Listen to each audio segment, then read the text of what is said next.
اور ایلن مسک کا space action mission کے تحت انسان کو کامیابی سے خلا میں پہنچانا اور دیگر شامل ہیں۔ سعودی عرب اور ایران کے علماء نے کرونا وائرس کے متعلق خبردار کرتے ہوئے کہا ہے کہ یہ قیامت کی نشانیوں میں سے ایک ہے۔ صحیح بخاری اور صحیح مسلم کی احادیث کا حوالہ دیتے ہوئے ان علماء کا کہنا ہے کہ قیامت کی نشانیوں میں ایک یہ بھی ہے کہ قیامت سے قبل ایک بہت بڑی وبا پھیلے گی اور پوری دنیا کو اپنی لپیٹ میں لے گی۔ ممکنہ طور پر کرونا وائرس وہی وبا ہو سکتی ہے۔ علماء کرام قرب قیامت کی ایک نشانی یہ بھی بیان کرتے ہیں کہ قیامت سے قبل ایسا زمانہ آ جائے گا کہ وقت بہت تیزی سے گزرے گا۔ چنانچہ علماء کا کہنا ہے کہ یہ نشانی بھی پوری ہو چکی ہے۔ انٹرنیٹ اور سوشل میڈیا آنے کے بعد سے دنیا اس قدر باہم مربوط اور منسلک ہو گئی ہے کہ کسی کو وقت کا احساس ہی نہیں رہتا اور ایسا لگتا ہے کہ وقت پر لگا کر اڑ رہا ہے۔ اس نشانی کے متعلق حدیث پر اپنی رائے دیتے ہوئے عالم دین شیخ ابن باز نے کہہ رکھا ہے کہ ایک وقت تھا کہ خط ڈاک کے ذریعے بھیجے جاتے تھے اور دوسرے شخص تک پہنچنے میں ہفتے اور مہینے لگتے تھے۔ اس سے پہلے مواصلات کے ذرائع اس سے بھی سست تھے، لیکن آج آن واحد میں پیغام دنیا کے ایک کونے سے دوسرے کونے تک پہنچ جاتا ہے۔ چنانچہ اس حدیث کی روشنی میں دیکھا جائے تو یہ نشانی بھی پوری ہو چکی ہے کہ آج ٹیکنالوجی کے اس دور میں وقت ایک طرح سے اپنی اہمیت کھو چکا ہے۔ صحیح بخاری کے حدیث کے مطابق قرب قیامت کی ایک نشانی یہ بھی ہے کہ اقتدار غلط لوگوں کے ہاتھوں میں آ جائے گا۔ علماء کرام اس نشانی کے متعلق بھی کہتے ہیں کہ آج دنیا بھر کے ممالک کے حکمرانوں کی طرف دیکھیں تو صاف پتہ چلتا ہے کہ یہ نشانی بھی پوری ہو چکی ہے۔ صحیح بخاری میں ہی ایک اور نشانی بتائی گئی ہے۔ قیامت سے قبل لوگ بلند ترین عمارت بنانے میں ایک دوسرے پر سبقت لے جانے کی کوشش کریں گے۔ آج ہم دیکھتے ہیں کہ وہی دور شروع ہو چکا ہے۔ دنیا بھر میں بلند و بالا عمارتیں کھڑی ہو چکی ہیں اور جس ملک میں سب سے زیادہ بلند عمارتیں موجود ہوں وہاں کے حکمران اور شہری اسے فخر کا سبب گردانتے ہیں۔ ان جیسی دیگر نشانیوں کے متعلق بھی علماء کا کہنا ہے کہ وہ پوری ہو چکی ہیں اور اب امام مہدی کا ظہور اور قیامت قریب تر آ چکے ہیں۔ ناظرین، دوسری طرف اگر قیامت کی بڑی نشانیوں کے متعلق بات کریں تو حضرت حذیفہ بن اسید غفاری رضی اللہ عنہ بیان کرتے ہیں کہ نبی کریم صلی اللہ علیہ وآلہ وسلم ہماری طرف متوجہ ہوئے۔ ہم اس وقت مذاکرہ کر رہے تھے۔ آپ نے پوچھا، تم کس چیز کا ذکر کر رہے ہو؟ صحابہ نے کہا، ہم قیامت کا ذکر کر رہے ہیں۔ آپ صلی اللہ علیہ وآلہ وسلم نے فرمایا، قیامت اس وقت تک قائم نہیں ہوگی جب تک تم 10 علامتیں نہ دیکھ لو۔ پھر آپ نے دخان، دھوئیں، دجال، دابۃ الارض، سورج کا مغرب سے طلوع، عیسیٰ بن مریم علیہ السلام کا نزول، یاجوج ماجوج، 3 بار زمین کا دھسنا، مشرق میں دھسنا، مغرب میں دھسنا، جزیرۃ العرب میں دھسنا، اور اس کی آخری علامت آگ ہوگی جو یمن سے نکلے گی اور لوگوں کو محشر کی طرف لے جائے گی۔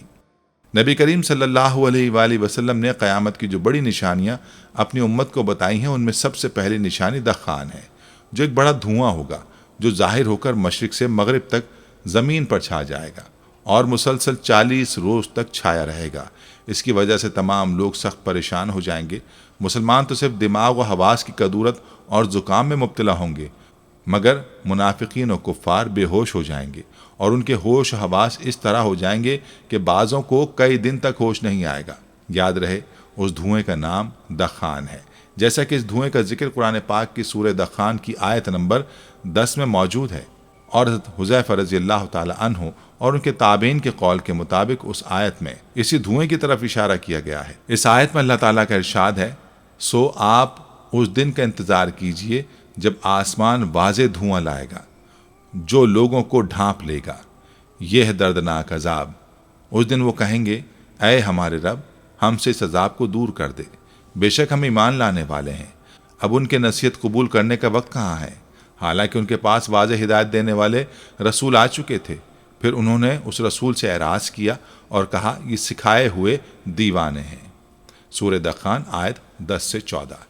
یاد رہے کہ اس آیت میں آسمان کے دھوئیں لانے سے مراد قرب قیامت میں دھوئیں کا ظاہر ہونا ہے، جیسا کہ قتادہ نے کہا کہ اس آیت کے معنی ہے، یا محمد صلی اللہ علیہ وآلہ وسلم، آپ ان کافروں کے ساتھ اس دن کا انتظار کیجئے جب آسمان پر واضح دھواں چھا جائے گا۔ آسمان کے دھواں لانے کا مطلب یہ ہے کہ قرب قیامت آسمان پر دھواں ظاہر ہوگا اور یہ قرب قیامت کی علامت ہے۔ ایک اور روایت کے مطابق ایام قحط میں کفار کی بھوک کی کیفیت کو مجازاً دھوئیں سے تعبیر فرمایا ہے۔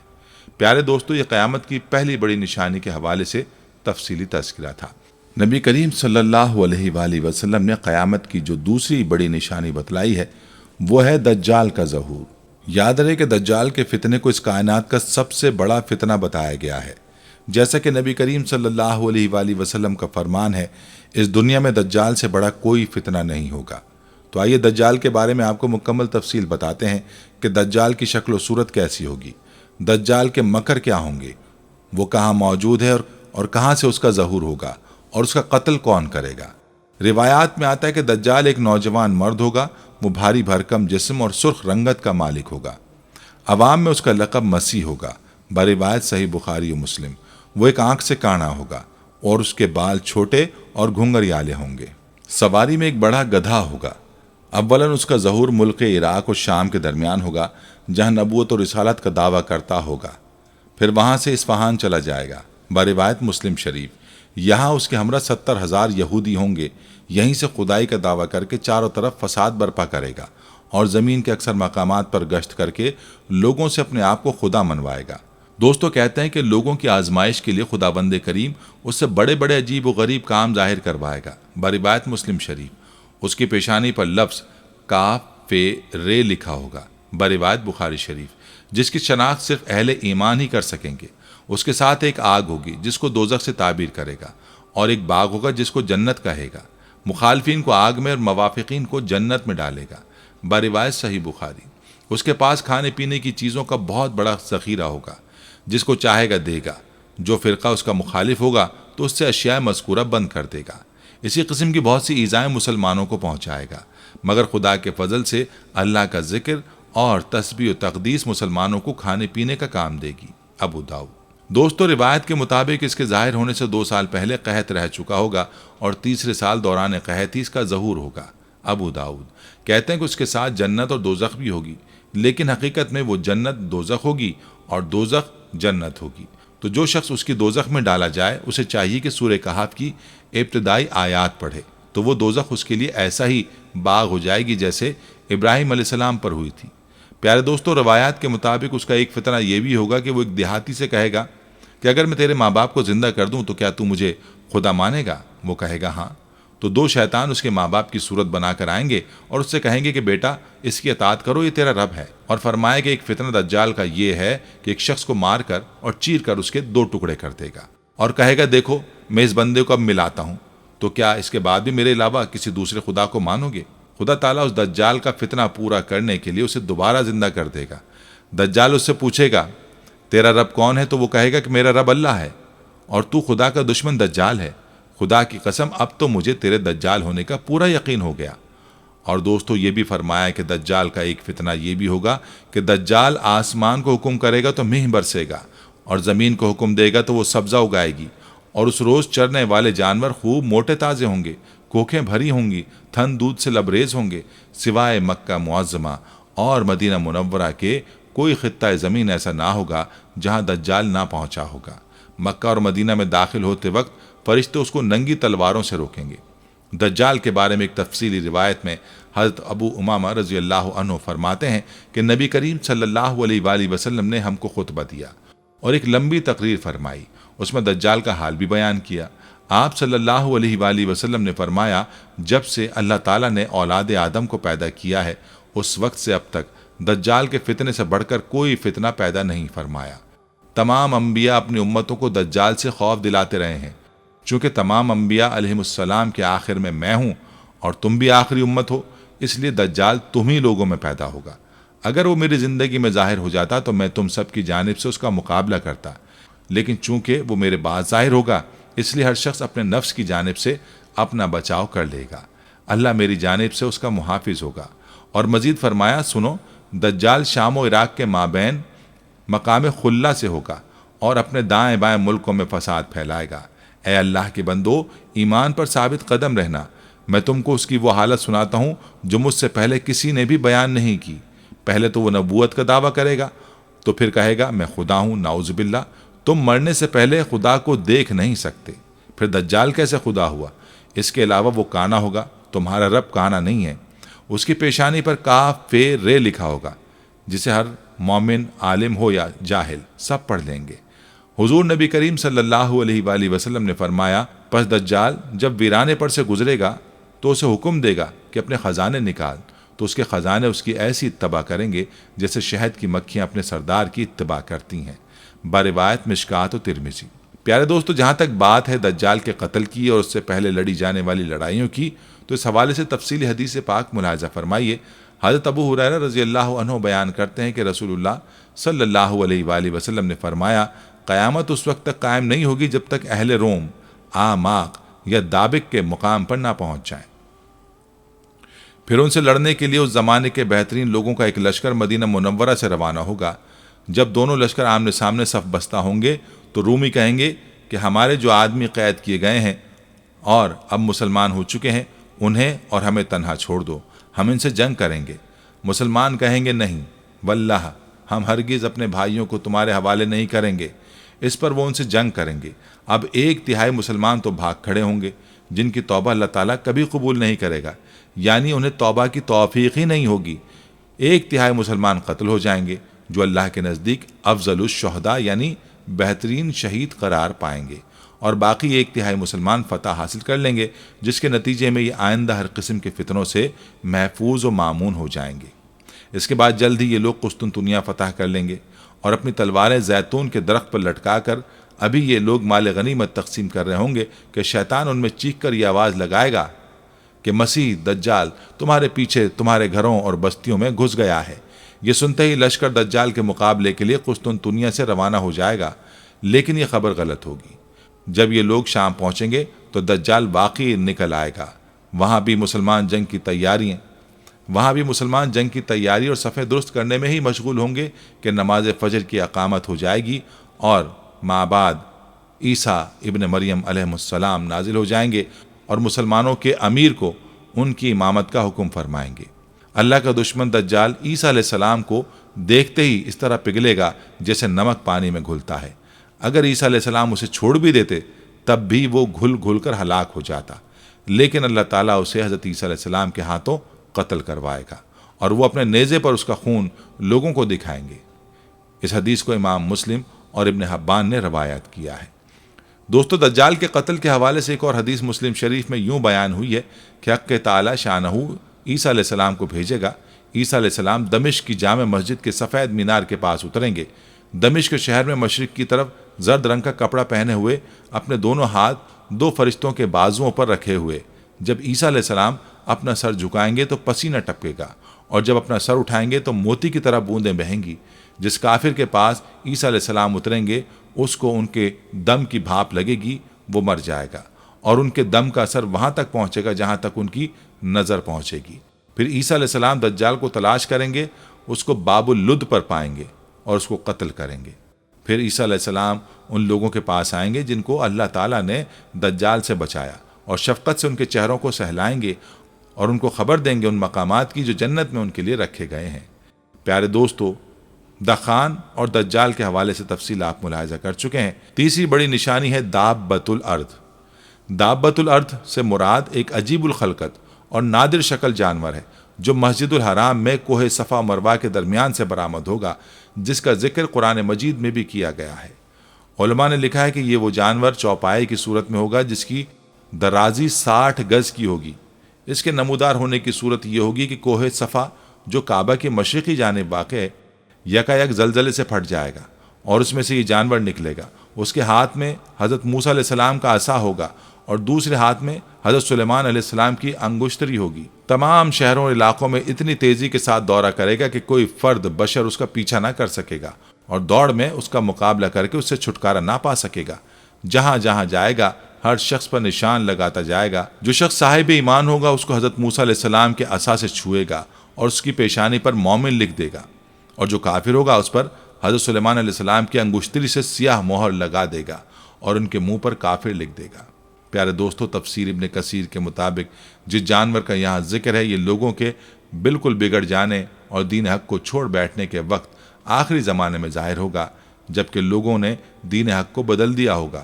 بعض کہتے ہیں کہ یہ مکہ شریف سے نکلے گا، بعض کہتے ہیں کسی اور جگہ سے، جس کی تفصیل آگے آنے والی ہے۔ کہتے ہیں کہ وہ جانور بولے گا، باتیں کرے گا اور کہے گا کہ لوگ اللہ کی آیتوں کا یقین نہیں کرتے تھے۔ ابن جریر اسی کو مختار کہتے ہیں، لیکن اس قول میں نظر ہے، واللہ عالم۔ ابن عباس کا قول ہے کہ وہ انہیں زخمی کرے گا، ایک روایت میں کہ وہ یہ اور وہ دونوں کرے گا۔ یہ قول بہت اچھا ہے اور دونوں باتوں میں کوئی تضاد نہیں ہے، واللہ عالم۔ دوستو، وہ احادیث جو دابۃ الارض کے بارے میں مروی ہیں ان میں سے کچھ ہم یہاں بیان کرتے ہیں۔ ابو داؤد میں دابۃ الارض 3 مرتبہ نکلے گا، دور دراز کے جنگل سے ظاہر ہوگا اور اس کا ذکر شہر یعنی مکہ تک نہ پہنچے گا، پھر ایک لمبے زمانے کے بعد دوبارہ ظاہر ہوگا اور لوگوں کی زبانوں پر اس کا قصہ چڑھ جائے گا، یہاں تک کہ مکہ میں بھی اس کی شہرت پہنچے گی۔ پھر جب لوگ اللہ کی سب سے زیادہ حرمت و عظمت والی مسجد الحرام میں ہوں گے، اسی وقت اچانک دفعتاً دابۃ الارض انہیں وہیں دکھائی دے گا کہ رکن مقام کے درمیان اپنے سر سے مٹی جھاڑ رہا ہوگا۔ لوگ اس کو دیکھ کر ادھر ادھر ہونے لگیں گے۔ یہ مومنوں کی جماعت کے پاس جائے گا اور ان کے منہ کو مثل روشن ستارے کے منور کر دے گا، اس سے بھاگ کر نہ کوئی بچ سکتا ہے اور نہ چھپ سکتا ہے، یہاں تک کہ ایک شخص اس کو دیکھ کر نماز کو کھڑا ہو جائے گا، یہ اس کو کہے گا اب نماز کو کھڑا ہوا ہے، پھر اس کی پیشانی پر نشان کر دے گا اور چلا جائے گا۔ اس کے نشانات کے بعد کافر مومن کا صاف طور پر امتیاز ہو جائے گا، یہاں تک کہ مومن کافر سے کہے گا اے کافر میرا حق ادا کر، اور کافر مومن سے کہے گا اے مومن میرا حق ادا کر۔ یہ روایت حذیفہ بن اسید سے موقوفاً بھی مروی ہے۔ ایک دوسری روایت میں کہ حضرت عیسیٰ علیہ السلام کے زمانے میں ہوگا، جبکہ آپ بیت اللہ شریف کا طواف کر رہے ہوں گے، لیکن اس کی اسناد صحیح نہیں ہے۔ صحیح مسلم میں ہے کہ سب سے پہلے جو نشانی ظاہر ہوگی وہ سورج کا مغرب سے نکلنا اور دابۃ الارض کا ضحیٰ کے وقت آ جانا۔ ان دونوں میں سے جو پہلے ہوگا اس کے بعد ہی دوسرا ہوگا۔ اس کے علاوہ صحیح مسلم شریف میں ہے، آپ نے فرمایا 6 چیزوں کی آمد سے پہلے نیک اعمال کر لو: سورج کا مغرب سے نکلنا، دھوئیں کا آنا، دجال کا آنا اور دابۃ الارض کا آنا۔ یہ حدیث اور سندوں سے دوسری کتابوں میں بھی ہے۔ ابو داؤد طلیاسی، ابو داؤد میں ہے کہ دابۃ الارض کے ساتھ حضرت عیسیٰ علیہ السلام کی لکڑی اور حضرت سلیمان علیہ السلام کی انگوٹھی ہوگی۔ کافروں کی ناک پر لکڑی سے مہر لگائے گا اور مومنوں کے منہ انگوٹھی سے منور کر دے گا، یہاں تک کہ ایک دسترخوان پر بیٹھے ہوئے مومن کافر سب ظاہر ہو جائیں گے۔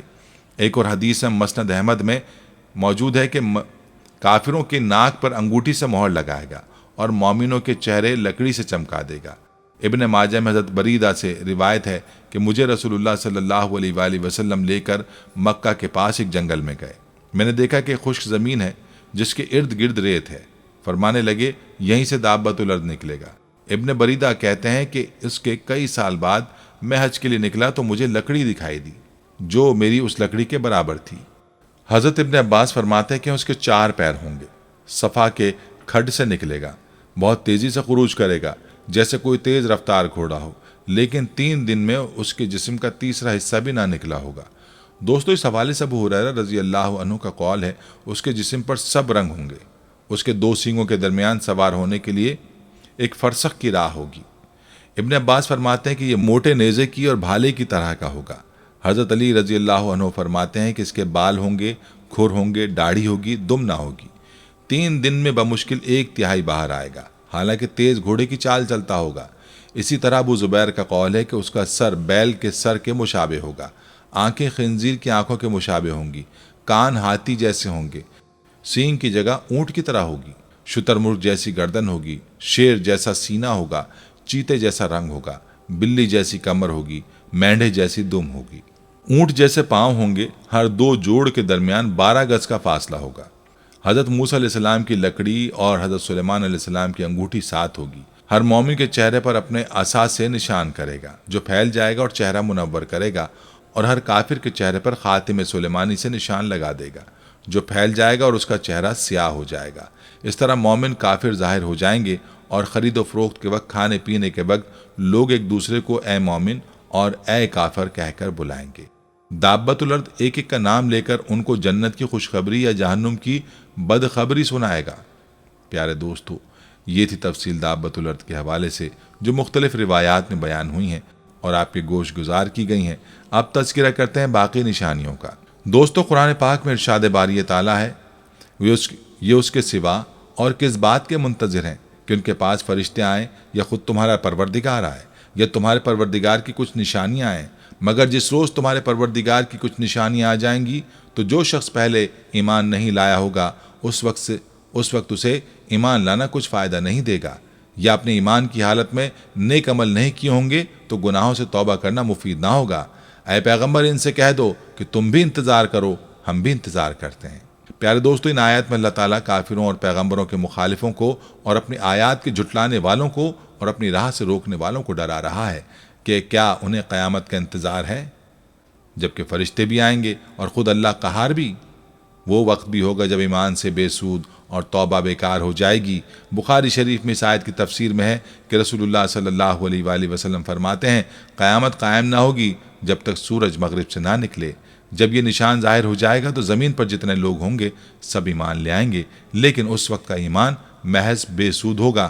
پھر آپ نے یہی آیت پڑھی اور حدیث میں ہے کہ جب قیامت کی 3 نشانیاں ظاہر ہو جائیں تو بے ایمان کو ایمان لانا، خیر سے رکے ہوئے لوگوں کو اس کے بعد نیکی یا توبہ کرنا کچھ سود مند نہ ہوگا۔ سورج کا مغرب سے نکلنا، دجال کا آنا، دابت الارض کا ظاہر ہونا دابت الارض کا ظاہر ہونا۔ جبکہ مذکورہ حدیث میں سورج کا نکلنا 4تھے نمبر پر بیان ہوا ہے۔ اگلی نشانی حضرت عیسیٰ علیہ السلام کا نزول ہے۔ یاد رہے کہ عیسیٰ علیہ السلام کا نزول حضرت امام مہدی کے ظہور کے بعد ہوگا، چنانچہ آپ ایک دن شام کے وقت آسمان سے دمشق کی جامع مسجد پر مشرقی سفید مینار پر اتریں گے اور پھر دجال کو تلاش کر کے اس کو دروازہ لد پر قتل کریں گے۔ لد شام میں ایک موضع کا نام ہے اور بعض حضرات اس کو فلسطین کے ایک موضع کا نام بتایا ہے۔ پھر آپ کا نکاح ہوگا اور آپ 40 سال تک دنیا میں رہیں گے اور آپ کی تدفین بھی نبی کریم صلی اللہ علیہ وآلہ وسلم کے ساتھ ہوگی۔ روایات سے معلوم ہوتا ہے کہ دجال کو حضرت عیسیٰ علیہ السلام قتل کریں گے، جیسا کہ دجال کے ذکر میں اس کی تفصیل آپ نے ملاحظہ کی۔ آپ کو بتاتے چلیں کہ یاجوج ماجوج دراصل 2 قبیلوں کے نام ہیں جو یافس ابن نوح کی اولاد میں سے ہیں۔ یہ دونوں قبیلے بہت وحشی مگر طاقتور تھے۔ ان کا خاص مشغلہ لوٹ مار اور زمین پر فساد پھیلانا تھا۔ یہ قبیلے جس گھاٹی میں رہا کرتے تھے اس کو ذوالقرنین نے ایسی دیوار سے جس کی بلندی اس گھاٹی کے دونوں طرف کے پہاڑوں کی چوٹی تک پہنچتی ہے اور موٹائی 60 گز کی ہے، بلند کر دیا تھا تاکہ لوگ ان قبیلوں کی چیرہ دستیوں سے محفوظ رہ سکیں۔ جب قیامت آنے کو ہوگی اور یاجوج ماجوج کے نکلنے کا وقت آئے گا تو دیوار ٹوٹ جائے گی۔ قرآن پاک میں مزید اس بات کا ذکر موجود ہے کہ کس طرح ذوالقرنین نے اس قوم کو یاجوج ماجوج کی الغار سے بچانے کے لیے دیوار بنائی۔ یاد رہے کہ جو دیوار بنائی گئی تھی کوئی خیالی اور معنوی نہیں بلکہ حقیقی اور حسی ہے، جو کہ لوہے اور پگھلے ہوئے تانبے سے بنائی گئی تھی، جس سے وقتی طور پر یاجوج ماجوج کا فتنہ دب گیا۔ جب یہ دیوار تعمیر ہو گئی تو ذوالقرنین نے اللہ کا شکر ادا کیا جس نے یہ دیوار بنانے اور لوگوں کو آئے دن کی پریشانیوں سے نجات دلانے کی توفیق بخشی، مگر ساتھ ہی لوگوں کو یہ بھی بتا دیا کہ یہ دیوار اگرچہ بہت مضبوط اور مستحکم ہے مگر یہ لازوال نہیں، جو چیز بھی بنی ہے بالآخر فنا ہونے والی ہے، اور جب میرے رب کے وعدے کا وقت قریب آئے گا تو وہ اس کو پیوند خاک کر دے گا، اور میرے رب کا وعدہ برحق ہے۔ دوستو، اگرچہ سد ذوالقرنین بڑی مضبوط بنائی گئی ہے جس کے اوپر چڑھ کر یا اس میں سوراخ کر کے یاجوج ماجوج کا ادھر آنا ممکن نہیں ہے، لیکن جب اللہ کا وعدہ پورا ہوگا تو وہ اسے ریزہ ریزہ کر کے زمین کے برابر کر دے گا۔ اس وعدے سے مراد قیامت کے قریب یاجوج ماجوج کا ظہور ہے۔ آئیے اس حوالے سے آپ کو چند روایات بتاتے ہیں جن میں یاجوج ماجوج کا ذکر موجود ہے۔ صحیح بخاری کے ایک حدیث میں حضور نبی کریم صلی اللہ علیہ وآلہ وسلم نے اس دیوار میں تھوڑے سے سوراخ کو فتنے کے قریب ہونے سے تعبیر فرمایا۔ ایک اور حدیث میں آتا ہے کہ یاجوج ماجوج ہر روز اس دیوار کو کھودتے ہیں پھر کل کے لیے چھوڑ دیتے ہیں، لیکن جب اللہ کی مشیت ان کے خروج کی ہوگی تو پھر وہ کہیں گے کہ کل انشاءاللہ اس کو کھودیں گے، اور پھر دوسرے دن وہ اس سے نکلنے میں کامیاب ہو جائیں گے اور زمین پر فساد پھیلائیں گے، یعنی انسانوں کو بھی کھانے سے گریز نہیں کریں گے۔ تو اللہ کی طرف سے حضرت عیسیٰ علیہ السلام کو حکم ہوگا کہ وہ مسلمانوں کو کوہ طور کی طرف جمع کر لے، کیونکہ یاجوج ماجوج کا مقابلہ کسی کے بس میں نہ ہوگا۔ حضرت عیسیٰ علیہ السلام اور ان کے ساتھی اس وقت ایسی جگہ کھڑے ہوں گے جہاں غذا کی سخت قلت ہوگی۔ پھر لوگوں کی درخواست پر حضرت عیسیٰ علیہ السلام یاجوج ماجوج کے لیے بد دعا فرمائیں گے، پس اللہ تعالیٰ ان کی گردنوں اور کانوں میں کیڑا پیدا کر دے گا جو بعد میں پھوڑا بن جائے گا، جس کے پھٹنے سے ہلاک ہونا شروع ہو جائیں گے، سب کے سب مر جائیں گے۔ ان کی لاشوں سے ایک بالش زمین بھی خالی نہ ہوگی اور ہر طرف ان کی لاشوں کی گندی بدبو پھیل جائے گی۔ پھر عیسیٰ ابن مریم دعا کریں گے تو اللہ جل شانہ اونٹ کی گردن کے برابر پرندے بھیجیں گے جو ان کی لاشوں کو اٹھا کر جانے کہاں پھینک دیں گے۔ پھر ایک بارش ہوگی جس سے کل زمین صاف و شفاف ہو جائے گی اور ہر طرف ہریالی اور خوشحالی ہوگی۔ دوستو، اب ذکر کرتے ہیں زمین میں دھنسنے کا، جس کو مذکورہ حدیث میں 3 خسوف کہا گیا ہے، اور آپ صلی اللہ علیہ وآلہ وسلم نے 3 خسوف کا ذکر 3 نشانیوں کے طور پر بیان فرمایا ہے۔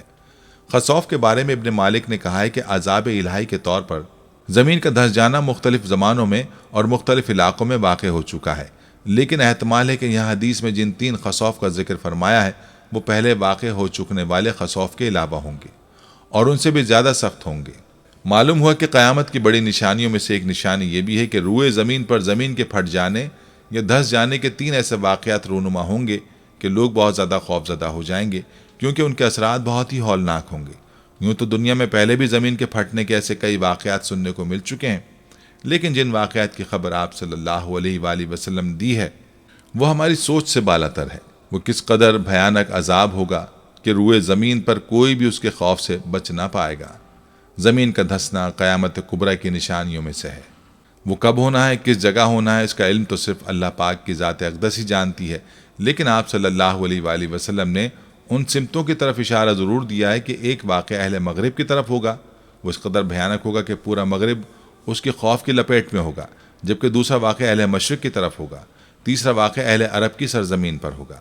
یاد رہے کہ زمین کا دھس جانا اللہ رب العزت کے احکامات کی پامالی، نافرمانی، ناشکری اور اس کے عذاب کو دعوت دینے کی طرف اشارہ ہے۔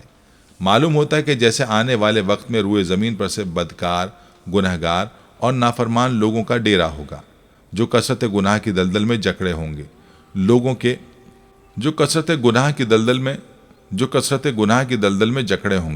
لوگوں کے روز و شب اور مصروفیات کا اندازہ آپ صلی اللہ علیہ وآلہ وسلم کے اس فرمان سے واضح ہوتا ہے کہ میری امت کے کچھ لوگ کھانے پینے اور لہو و لعاب میں راتیں گزاریں گے، جب صبح ہوگی تو سب کے سب خنزیر بن چکے ہوں گے۔ اس امت کے بعض قبائل کو ان کے گھروں سمیت زمین میں دھسا دیا جائے گا۔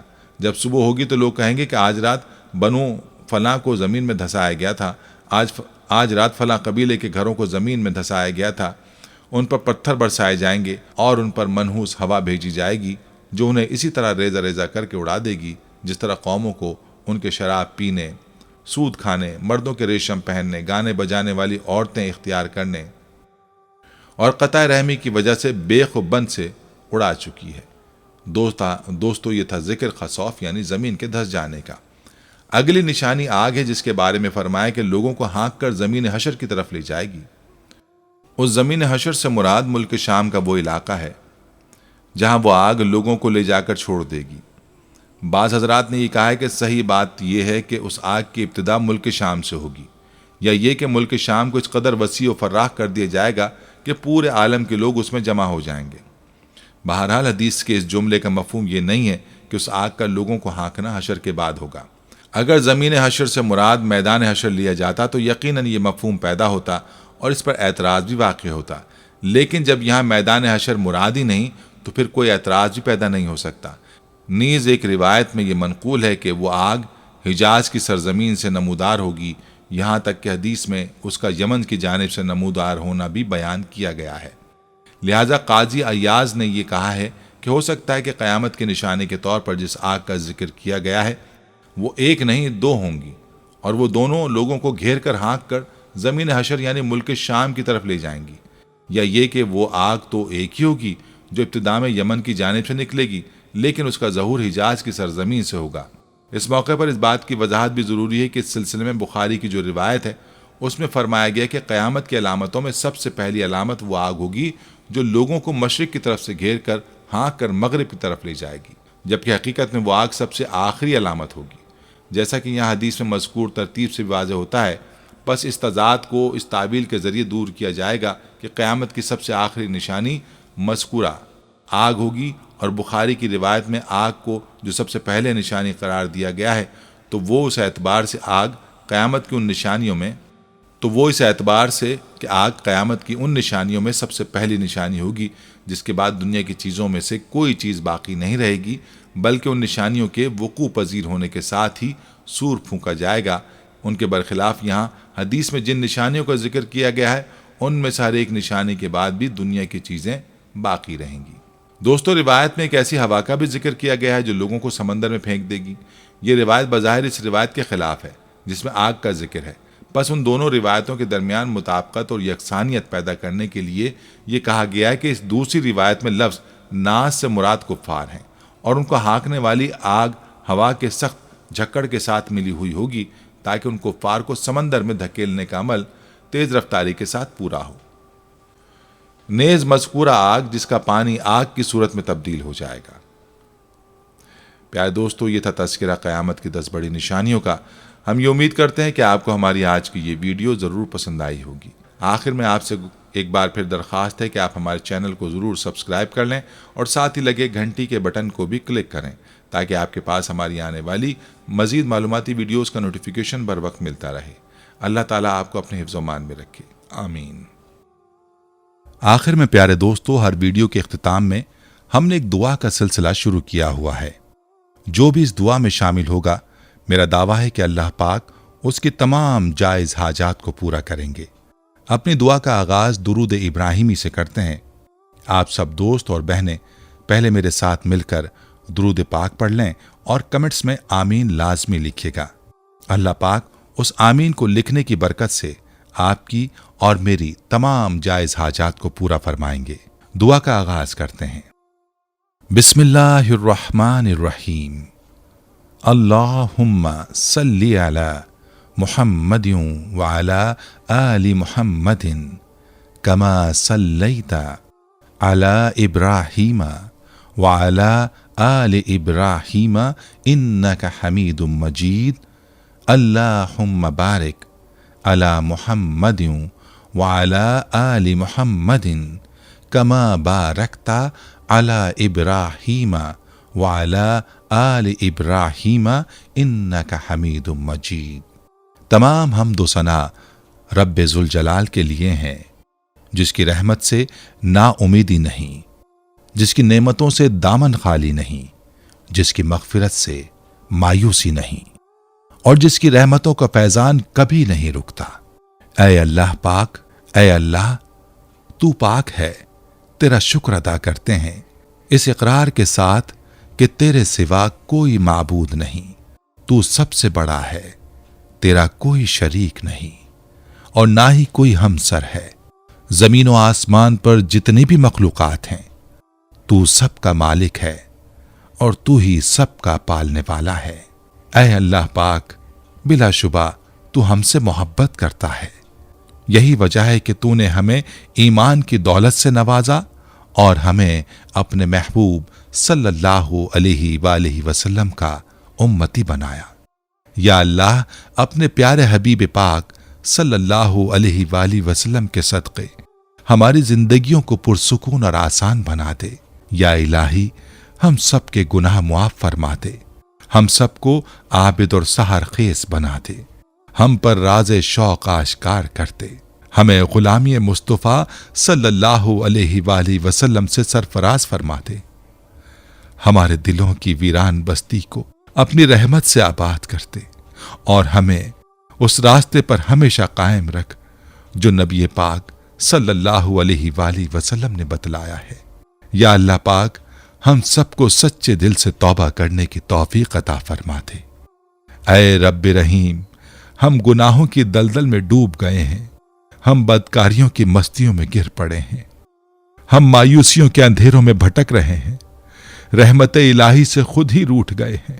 اے اللہ، ہم ندامت کے آنسوؤں سے ناآشنا ہیں، ہم ایک سچی توبہ کے طلبگار ہیں۔ اے اللہ پاک، اپنی رحمت سے ہمیں وہ سچی توبہ عطا فرما۔ اے پروردگار، ہمیں، ہمارے والدین کو، ہمارے اہل و عیال کو، ہمارے آباء و اجداد اور ہماری آنے والی نسلوں کو اپنی عافیت عطا فرما۔ ہم سب کو بے حساب رزق عطا فرما، ہم سب کو حاسدوں کے حسد سے بچا۔ دونوں جہانوں کے مالک، جب ہم تھک جائیں تو ہمیں آرام پہنچانا، جب مشکلیں بھر جائیں تو آسانی بن جانا، جب ہم کمزور پڑ جائیں تو ہماری طاقت بن جانا، جب ہم دکھ اور تکلیف میں ہوں تو ہمارا مرہم بن جانا، جب ہم مایوس ہو جائیں تو ہمارا بھروسہ اور یقین بن جانا، جب ہم بھوک سے نڈھال ہو جائیں تو تیری یاد ہی ہماری غذا بن جائے۔ جب ہر طرف بے چینیاں بھر جائیں تو اے پاک پروردگار ہمارا سکون بن جانا۔ جب ہمارے اندر مایوسی کا اندھیرا بھرنے لگے تو امید کی روشنی بن جانا۔ جب ہر چیز ہمارے لیے ناممکن ہو جائے تو ہر چیز کو اپنے خاص فضل و کرم سے ممکن بنا دینا۔ اے ارض و سما کے مالک، تو غفور ہے، تو رحیم ہے، ہم سب کی توبہ قبول کرنا۔